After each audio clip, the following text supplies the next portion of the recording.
Tio, kalau kita bicara PON, ini adalah impian masyarakat Sumatera Utara.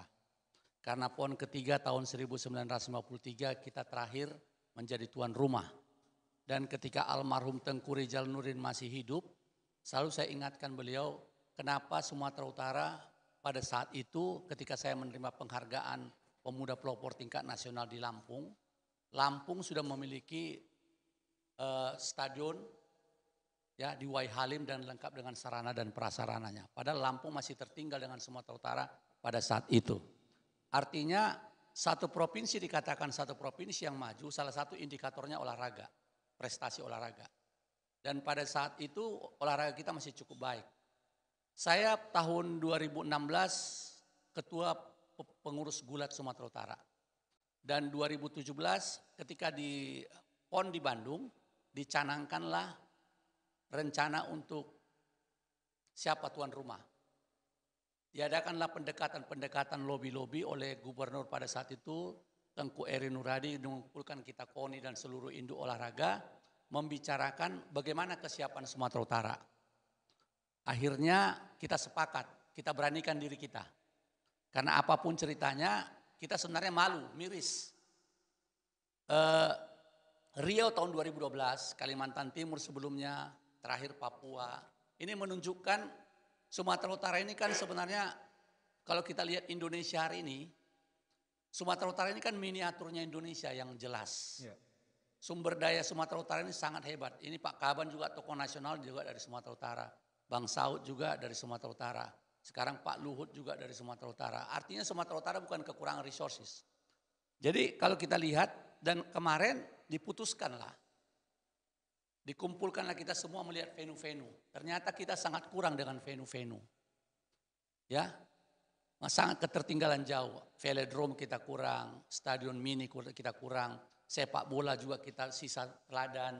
Ya, nggak ada yang update lah. Tapi karena semangat kebersamaan kita memberanikan diri, akhirnya pemerintah pusat memberikanlah kesempatan itu bergandengan tangan dengan Aceh. Ya. Nah, sambutan ini sebenarnya harus di follow up berkelanjutan dengan bukan hanya semangat, tapi gimana ini terwujud. Dan sampai saat ini kami belum melihat atau pemberitaan yang lebih tegas lagi bagaimana sebenarnya informasi terkini tentang rencana ini. Tidak ada informasi ke publik, Bang? Iya, ke publik. Sedangkan kami melihat, saya tadi lihat di TV, di YouTube, saya juga pernah jadi ketua harian Forki Sumatera Utara, melihat persiapan tim karate Sumatera Utara.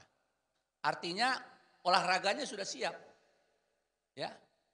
Menurut informasi yang kita terima bahwa Aceh jadi tuan rumah pembukaan. Jangan nanti kita penutupan pun nggak bisa. Baik. Ya. Apalagi acaranya. Jadi kalau kita lihat sekarang dengan kondisi-kondisi yang terkini, termasuk masalah sport center ini, saya nggak tahu ya bisa kayak Bandung Bondowoso menciptakan stadion, nggak tahu saya. Karena belum saya tahu ada bisa menciptakan perkampungan olahraga itu dalam tempo setahun. Baik, tapi ini Bang Rajamin, sekitar 16 bulan lagi kalau tidak salah perhitungan kami, ya, akan berlangsung PON 2024. Ya, bulan. Abang yakin pemerintah Provinsi Sumatera Utara akan membangun gedung stadion utama ataupun venue yang bermutu dan juga berkualitas? Ya kalau kita melihat waktu, kalau bicara tentang bermutu, kalau bisa ya bisa aja. Tapi kualitas kita nggak tahu ya. Tapi kalau yang namanya all out mereka siang malam, tapi dengan misalnya pengerjaan konstruksi siang malam itu kan mengakibatkan biaya yang meningkat. Ya kan? Dengan biaya meningkat anggaran dari mana lagi?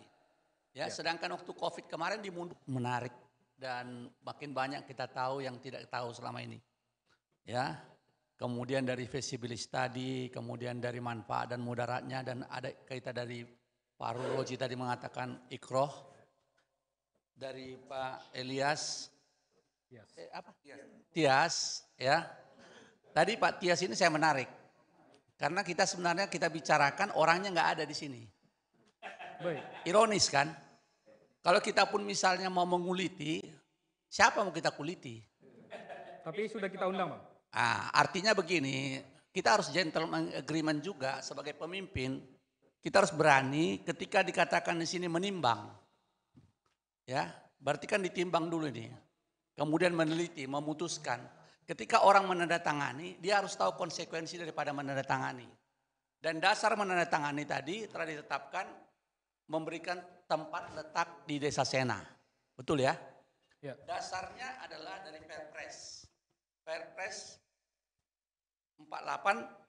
148 pasal 1 poin 2 dikatakan, pengadaan tanah adalah kegiatan menyediakan tanah dengan cara memberi ganti kerugian yang layak dan adil kepada pihak yang berhak. Pihak yang berhak tadi menurut undang-undang adalah orang yang menguasai atau yang memiliki surat hak. Ya. Yang ketiga, pihak yang berhak adalah pihak yang menguasai atau memiliki objek pengadaan tanah. Baik. Yang memiliki objek pengadaan tanah adalah yang menguasai. Pak apa tadi Pak? Dari Pak apa tadi?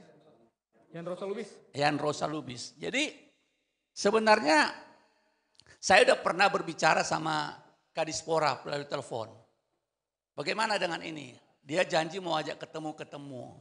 Ya memang nggak tahu lah ya, memang pejabat sekarang Bertemu ini. artinya ada tawaran Bang? Bukan, saya hanya mau nanya gimana sebenarnya membicarakan tentang ini. Karena saya juga kenal dekat sama beliau. Saya juga insan olahraga.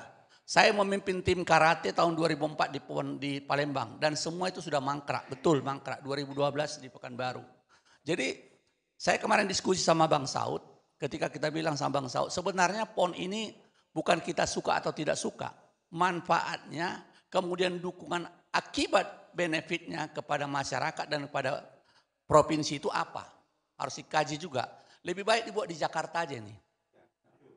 Walaupun nama tuan rumahnya Sumatera Utara. Oh bisa di Aceh. Kenapa Aceh nggak ada masalah? Pertanyaannya seperti bilang Bang Kaban tadi, pemberian uang kita sama negara ini sangat besar. Artinya kita ini kan bukan kaleng-kaleng sebenarnya. Tapi akhirnya jadi kaleng-kaleng, ketahuan kita kaleng-kaleng. Seperti bilang Pak Ruroji tadi. Ya, bagaimana dibuat surat, diajak audiensi, ketemu nggak mau. Nggak berani ya. Nah, jadi kalau nggak berani artinya kan ngapain kita sekarang pilkada kalau juga ketika mau pilkada tiba-tiba baik, tiba-tiba ramah, tiba-tiba rendah hati. Jadi kita juga jadi pembelajaran kepada ke depan, memilihlah yang cerdas, yang betul-betul baik, yang betul-betul mampu. Karena kita ini kadang-kadang teriming-iming dan kita sering lupa. Baik. Jadi maksud saya di sini, ini udah tegas. Artinya ketika ditulis ini, apakah tidak ada eksaminasi kepada bagian hukum? Ya kan? Artinya dikeluarkan surat ini kan harus dieksaminasi dulu. Dan dasarnya dari Perpres loh. Artinya kekuatan daripada masyarakat di sini adalah jelas. Baik. Jadi kepada kita hari ini, seorang pemimpin itu belajarlah untuk berani berkomunikasi. Bukan berani berantem. Kalau berantem itu nggak perlu belajar. Bisa masuk Korke aja Bang ya? Masuk latihan karate aja ya. Atau masuk jujitsu ya. Nah, jadi kira-kira begitu. Dari saya masyarakat kita tidak bukan mendukung atau tidak. Tapi kesiapan seperti dibilang Pak Roji. Siap enggak? Siap itu kan bicara tentang semua segala sumber daya. Bukan hanya siap, saya siap. Ya, kemudian memimpin ini tidak bisa komando. Baik. Karena memimpin kita ini demokrasi sekarang. Ya. Jadi kira-kira demikian, kira-kira mungkin nanti Bang Saud lebih jelas lagi. Tapi saya bilang sama Bang Saud, sebaiknya diusulkanlah ke depan PON itu hanya di Jakarta. Coba sekarang ketika habis kejadian PON di Papua, gubernurnya kena tangkap. Apakah kita ingin juga nanti terjadi sama Sumatera Utara begini? Baik. Jangan sampai terjadi lagi Sumatera Utara tempat orang-orang pindah alamat ke Merah Putih. Sekian dan terima kasih. Baik, Bang Saud. Tadi